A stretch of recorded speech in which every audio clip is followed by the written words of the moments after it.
Good morning, everyone. Welcome to the weekly coffee chat. The last one for, October, second to last.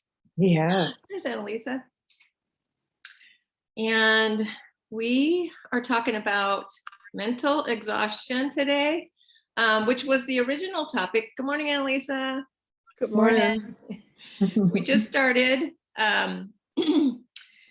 And today we're talking about mental exhaustion, and that was kind of a topic that when Deb and I were on our one-on-one, when I had just recently, kind of went back to work and I was learning so much. I was just like coming home from the end of the day, just mentally exhausted. And so that was like, we should make that a topic because it affects everything. But in researching that,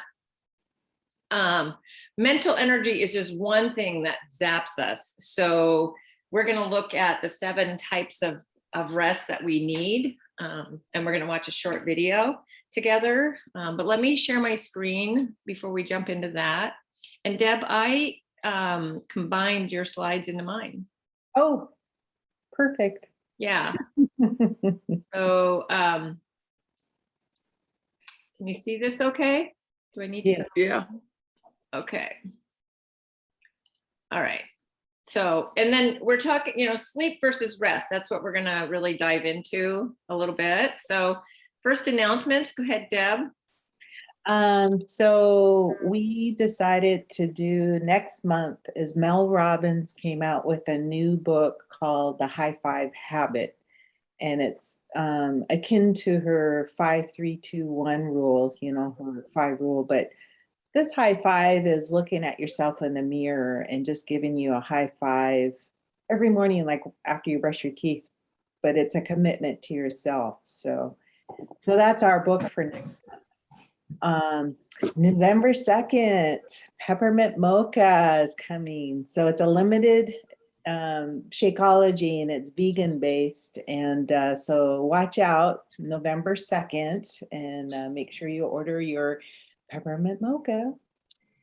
Then December, Canada is going to have the Beve pomegranate drink mix. And I drink this every other day or so. It's a fiber rich mixture and it's really good for you. And you can drink it hot or cold, use it as tea or as a refresh beverage, but it's coming to Canada.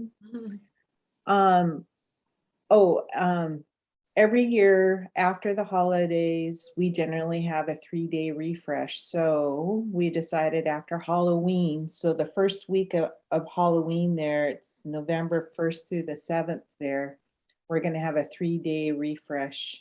I got a couple of gals that are interested.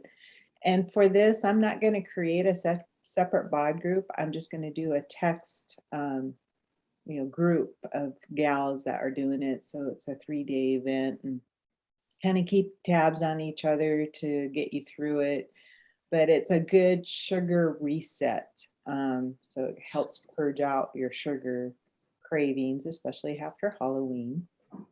So we had our Team Beachbody Super Weekend event. So they come up with the next quarter of the like Bebe and Peppermint Mocha, but what's coming forward, that Team Beachbody or Beachbody on Demand is always looking forward and looking ahead of new programs. Well, Alana, she actually was pregnant. She has a little boy, but she actually created for the to be mindset a to be pregnant.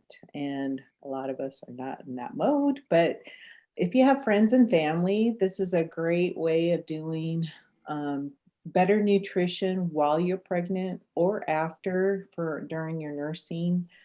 So that's coming out in January. And December is Job One. This is Jennifer Jacobs. She is our new super trainer in the Beachbody world. And she actually came from Peloton, but she's going to be creating this Job One workout. And Job One is her big thing here is to take care of yourself first. And with that, you just need to get this as a priority as working out. And even though she has a workout for the mixed bike, that's the new apparatus for Team Beachbody, but she also has strength training and cardio without the bike. And her workouts, the program job one is 5 days a week of workouts for 4 weeks. We don't have a launch date specifically, but it will be coming out in December. And then my fave is Autumn Calabrese. She's coming out with a 4-week gut protocol. She and herself had gut issues. She did all the exercises, ate great, but she just lost energy, lost tons of weight, and just couldn't understand what the problem was. Well, she found out she had food sensitivities. So this 4-week gut protocol is really eliminating foods in your system, in your diet, and trying to reintroduce them to find what it is that you are sensitive to.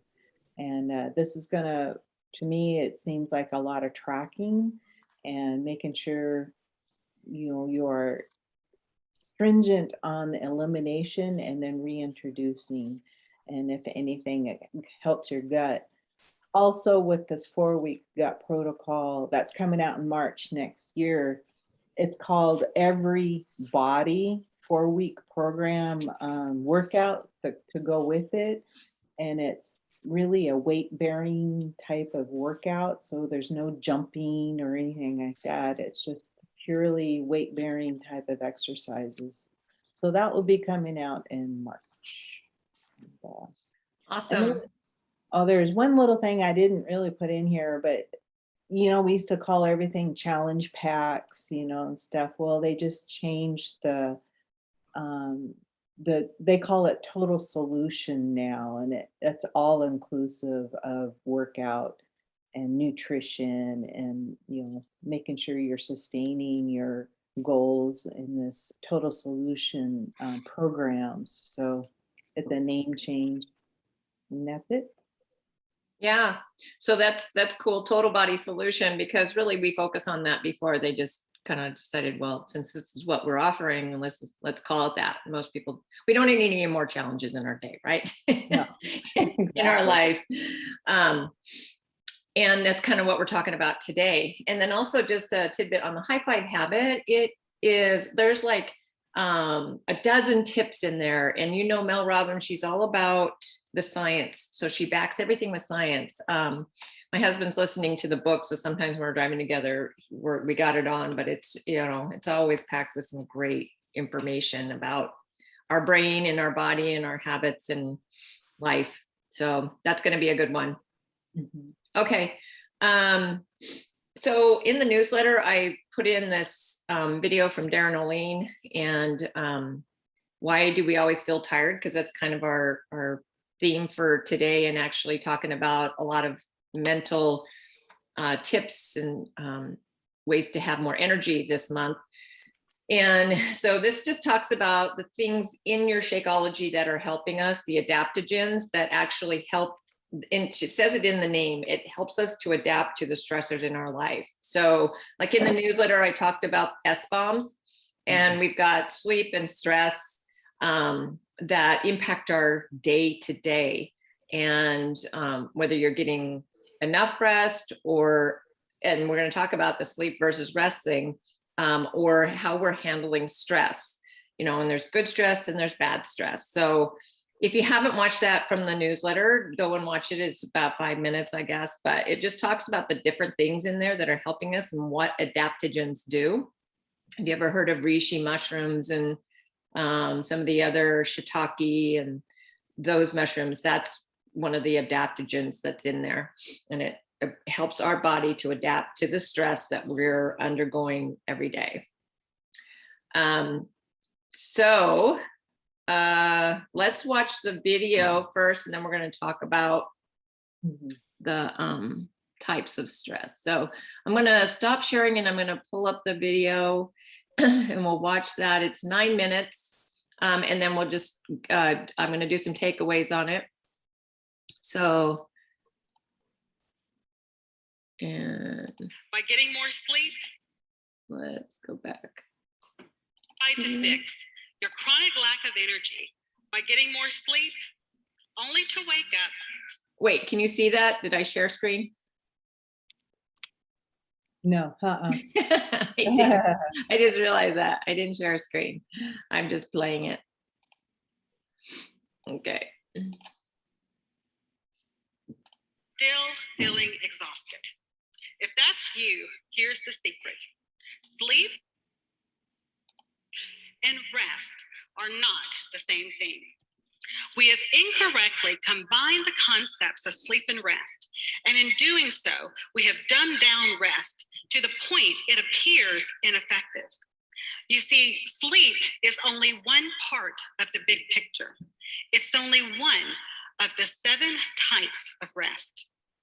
Many of us are going through life thinking we have rested because we have slept, but in reality, we are missing out on the other types of rest that we need.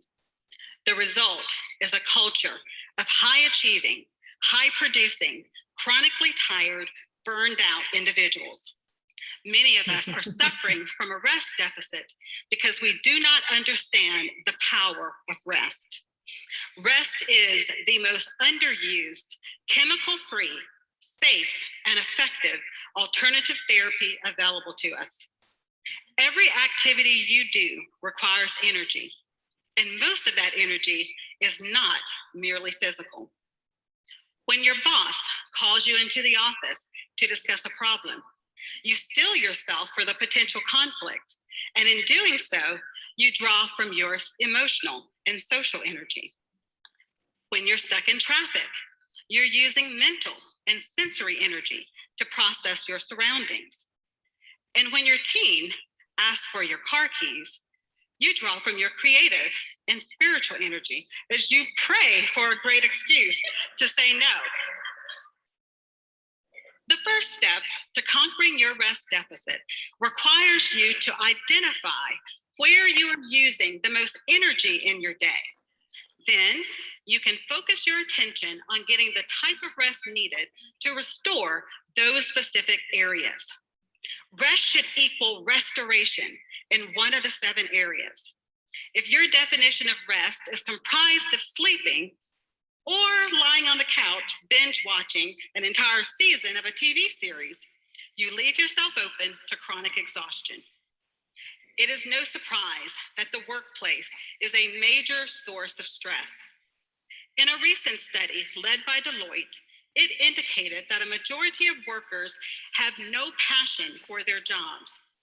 In one report, over half of those surveyed believed their jobs to be the reason for their insomnia. According to a Stanford study, the workplace is estimated to be the 5th biggest cause of death in the United States. I believe our lack of passion, our sleepless nights, and our overwhelming fatigue are all the results of our uncorrected rest deficits. So once you identify that you have a rest deficit, the next step is to learn about the 7 types of rest and how to get more of each of them. Do you know that coworker who comes to work every day with a huge cup of coffee? He's often irritable, easily distracted, and has a difficult time concentrating on his work.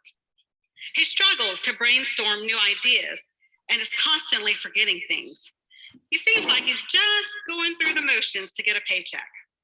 When he goes home at night to go to sleep, he has a hard time turning off his brain as conversations from the day fill his thoughts.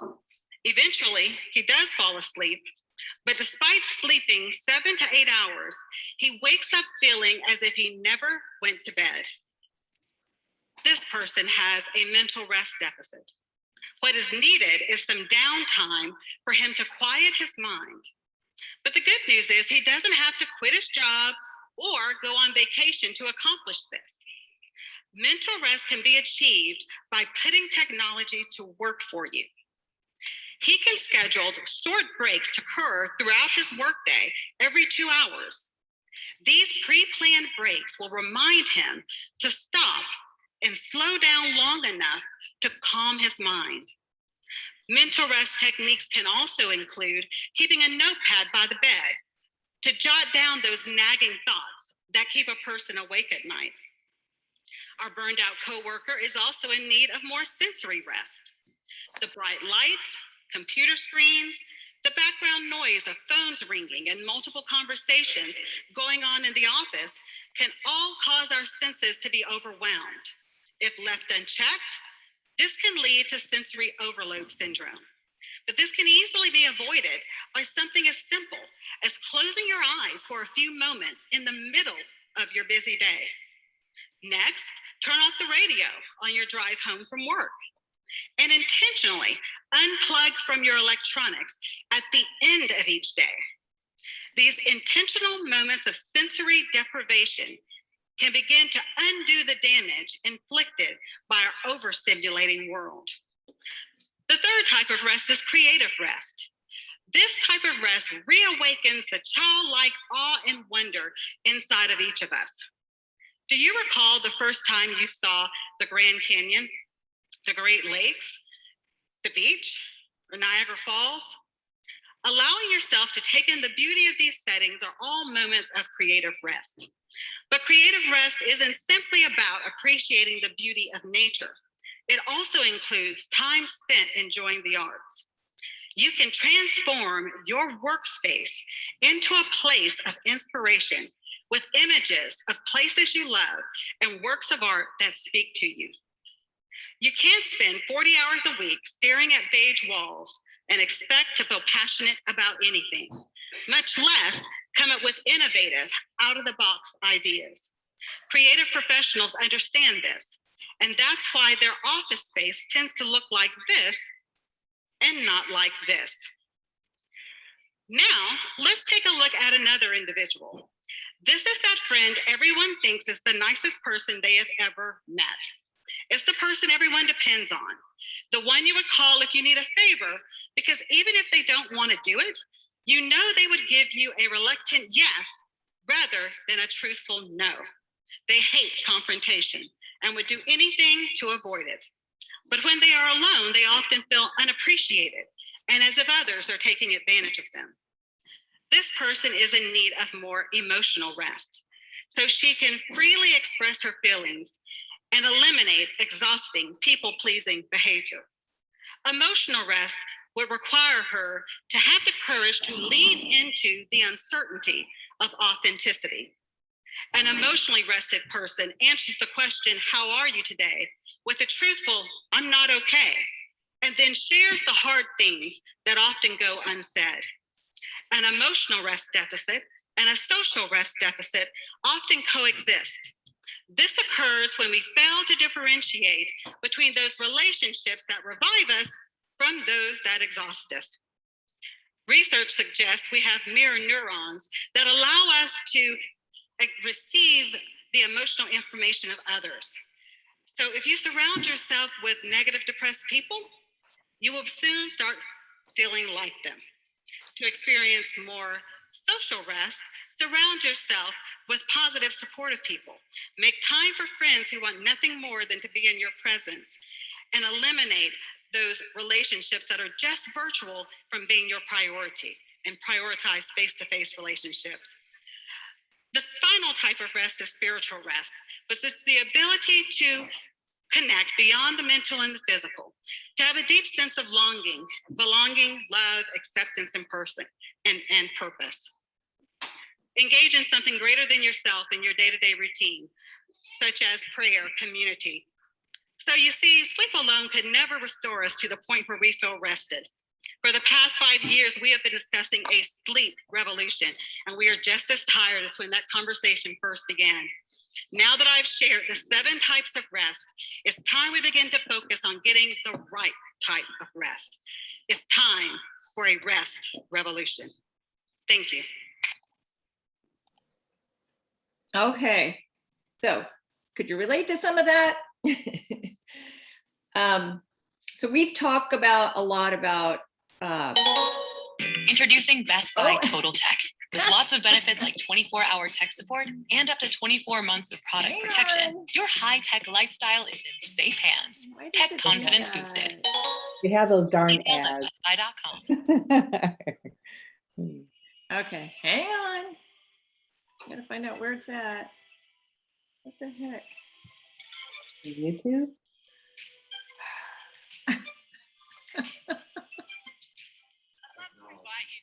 Huh?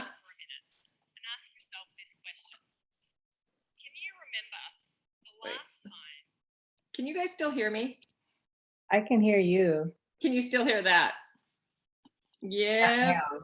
Where the Oh. heck did it go? Okay, you guys, hang on. I'm gonna find it.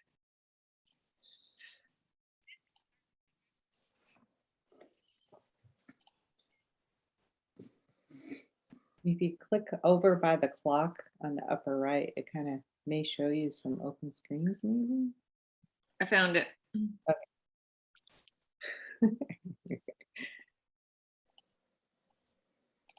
Oh like my gosh. I like that. Rest equals restoration. Yeah. I like that one. So like we talk a lot about,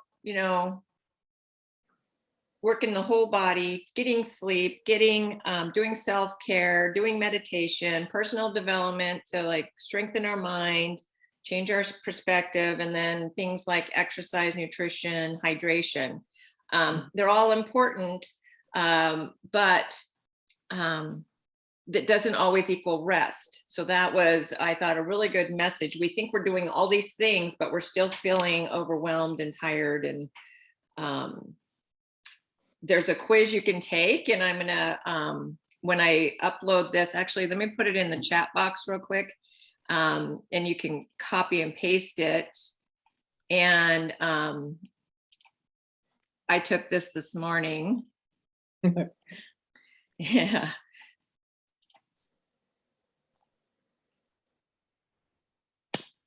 There it is. So you can take this, and it just asks you a series of questions, and then you'll get an email to see where you are on the scale on each of those areas. It was really interesting. I'm like really good in my spiritual rest, which I thought was great. I feel good there, really. But every other area was like borderline adequate, but you could use some more, so like my whole everything else. So one that I really, really related to was the sensory deprivation. Sensory rest that we all know that we're more on our devices and we're on our computers, and even just the background noise of work, multitasking at work or in life, having your to-do list. And this is all that sensory that is our feelings that really impacts everything. So our brain is like a computer. It really needs to defrag itself at the end of the day, which is part of what happens when you're sleeping. But the tips that she's given help you to find some of that rest for the brain during the day. That also helps you with sensory or creative or spiritual. And then I think a lot of us are lacking in the emotional rest. We physically rest, but not tend to the emotions. That if you're like me, like if I'm feeling a certain emotion, it actually is a physical feeling, right? And that is taking energy from your body. It is, contributing to the mental exhaustion. So all of these areas are important. Let me share my screen again with hopefully I get it right. I'm just going to share the whole thing and then pull this up.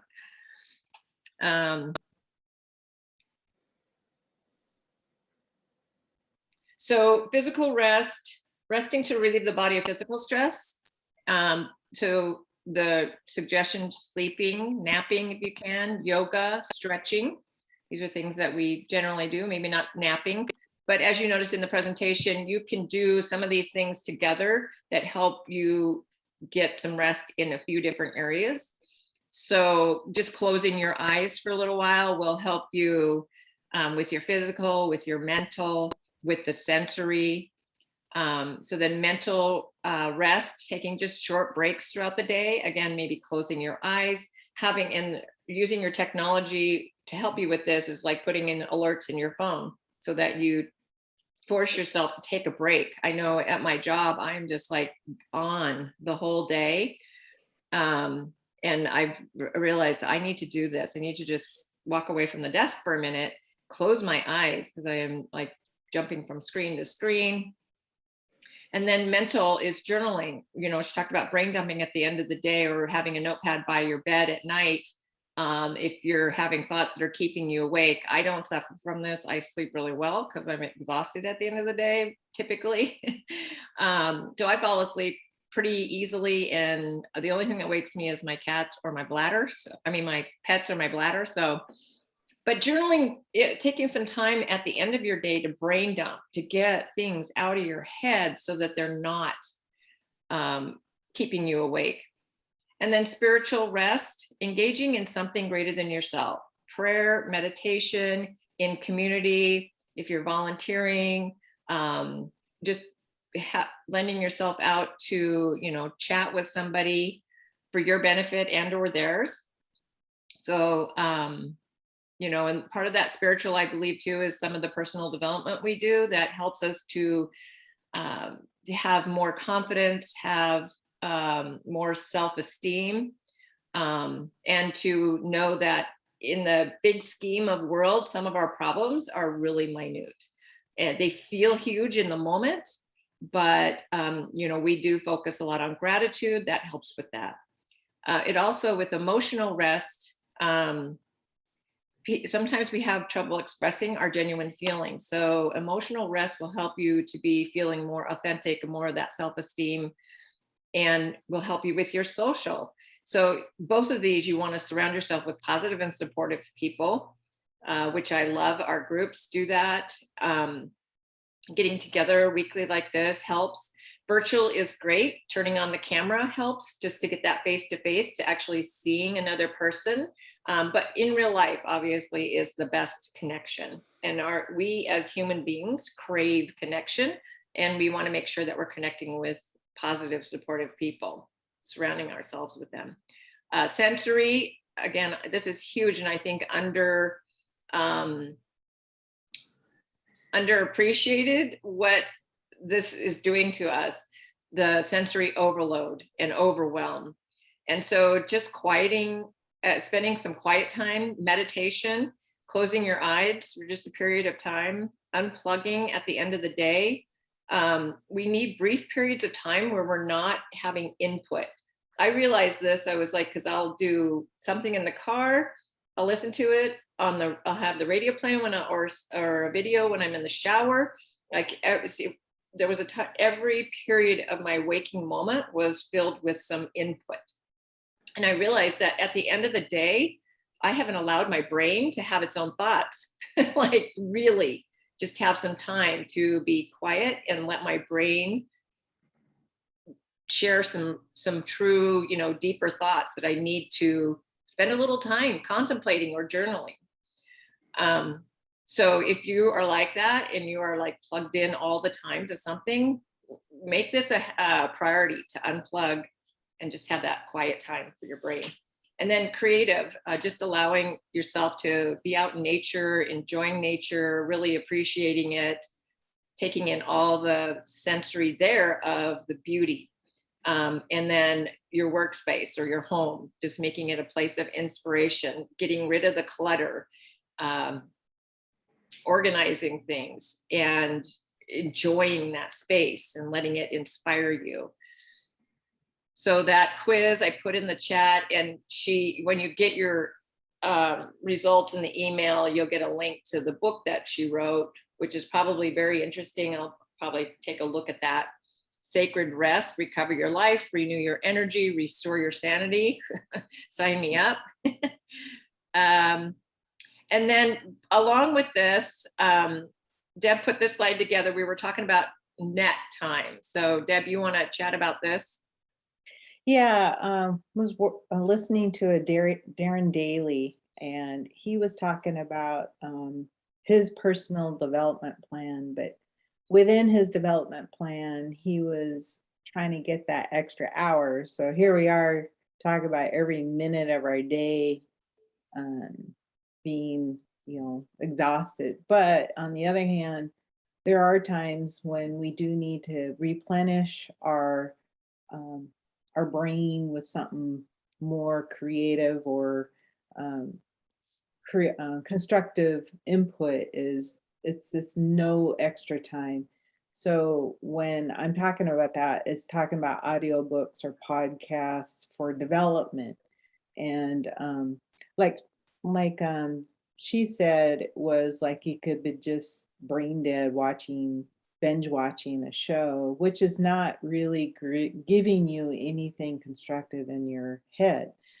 So this no extra time, net time came from Tony Robbins. And so what I was doing actually last year a lot as I was wasting time, I always called putzing around the house was, I was being constructive and stuff, but I was doing mindless moments and they added up to my day of not getting what I should be doing for my day. So so the aspects of net time is to combine your no extra time with action. So this is the short bursts of time. So I know she said that you should turn off the radio as you're driving or commuting, but this is also a good time not only to listen to a podcast or audiobook, but I do have meditation headspace app that I could use because they have focus time within it that you could listen to, and it may just relax your mind. And interesting enough, Waze, it's an app for driving and mapping. Headspace actually added to Waze to help de-stress you while you drive. So I thought that was pretty interesting as so that could help calm your mind and your body and your sensories, when traffic is just crazy.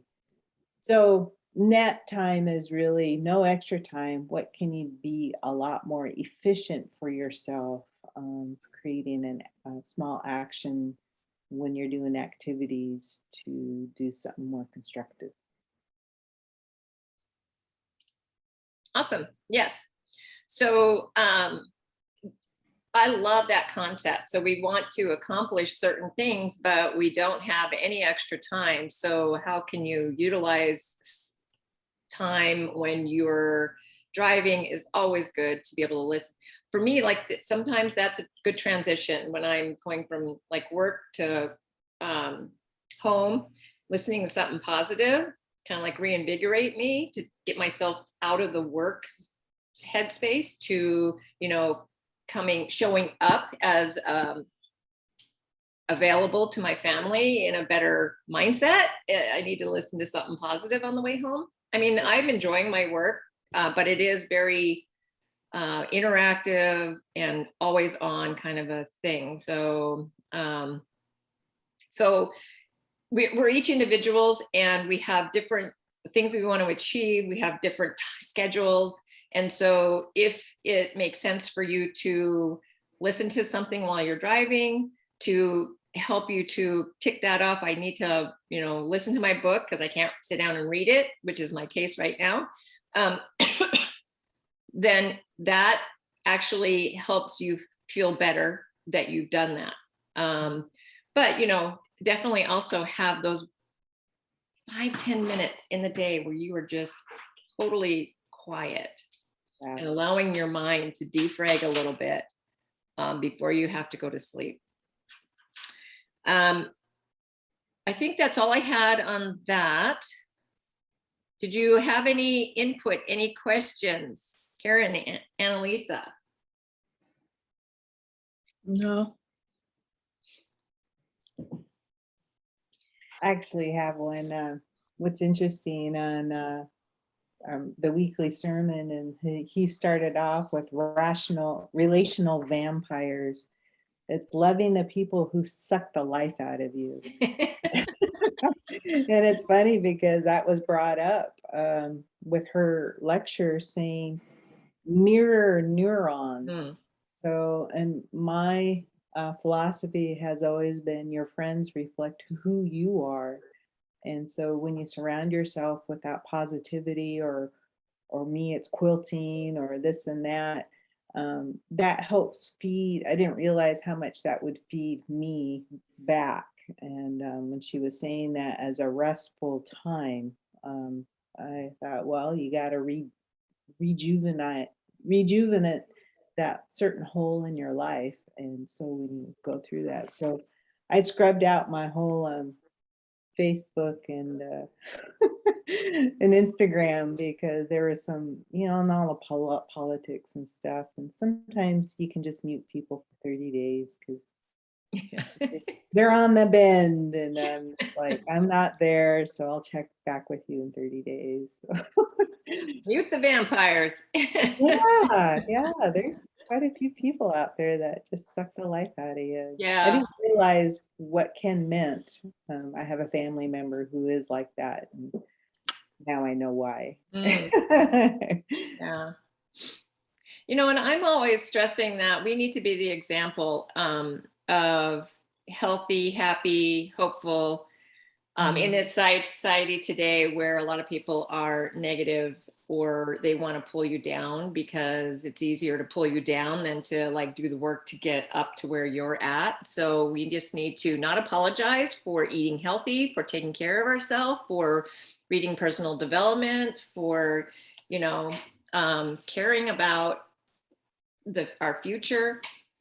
And that's not always easy. Like self-care is not, and taking time for yourself is not, it's not easy. It's actually work, because you have to say no to people. You have to hold your ground. You have to schedule in time in your busy day and not feel guilty about it. So, being that example is important. We need more people emanating that kind of lifestyle versus just going with the flow of what society is like today. So, Yeah, that was part of the vampire. It's guilt and Mm. shame.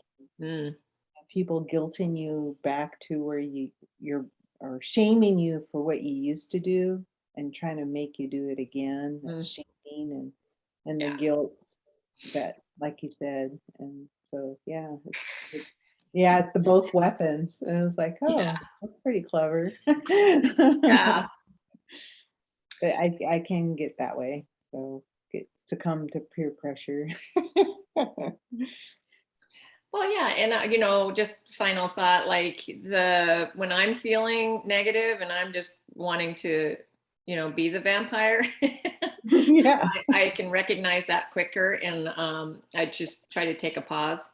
Breath work. So that was one thing I was thinking of earlier, like, and I didn't write it down, but breath work is really helpful for that. You can do that during your meditation, during that short period of quiet time. It really just oxygenates your body and your brain. And just gives you that moment to like reset, and not word vomit negativity, so I take a walk. yeah, Yeah. Or journal it. Yeah. Tear it up. walking is really good for that. Yeah. Especially at work. Like I can appreciate people sucking the life out of you. And there's a lot of negativity in my field. So sometimes it's just, I'll just take a time out, go outside, take a walk, even if it's just going around the block, and it just makes a difference. Right. Yeah. Just kind of clear your head and Do a mindset reset. Mm-hmm. yeah. So Annalisa works in the justice system, in the court system. So she sees and hears a lot. Yes. Yeah, on a full spectrum, I'm sure. And I can appreciate the from the video that we just watched, the exhaustion. I'm burned out right now. Since June, I've been traveling every Monday to Bethel, and I come home on Friday. And I mean, now I have a break, but I've been home for a week, and I think it's taken a week for my body to be just like, okay, we're done. Right. I'm just burned out, but yeah, so I get that. So, and I've done a lot of listening to Mel Robbins. I have done the 5, 4, 3, 2, 1. I think it works. I mean, you have to work it, but it does work. You know, I don't want to do something and I'll just be like, oh my God, 5, 4, 3, 1, just do it. Yes. You know, because our mind is our worst enemy, right? Mhm. Yeah. Yeah. We can retrain the brain to work for us, or we can just keep going with those negative thoughts that will help. The brain will help you sabotage yourself. Yeah. I mean, just this morning, I was like, oh my God, why is Louise doing this at 7 a.m? I did set my alarm and I did get up, which is good, but Yeah. you know, but you have to want it, right? I have those thoughts too. Why is that smart? Yeah. So just a quick introduction, Annalisa. Karen is in Canada. So, and Deb is in Arizona. So that's kind of like why we do it early, is a little bit of a time difference. Just to make, and then try to get it in early to everybody's day. And yeah, Karen, she's our most consistent person you'll see in the group and on the chat. And she works in healthcare. Yeah, so she's exhausted too. Yeah. But yeah, I'm just so glad you are both here. Me too. Yeah. Well, I got up last Saturday morning. Yeah, that's funny. She texted me at 7. How do I get on the coffee chat? I'm like, oh, darn it. I was ready. So Okay. I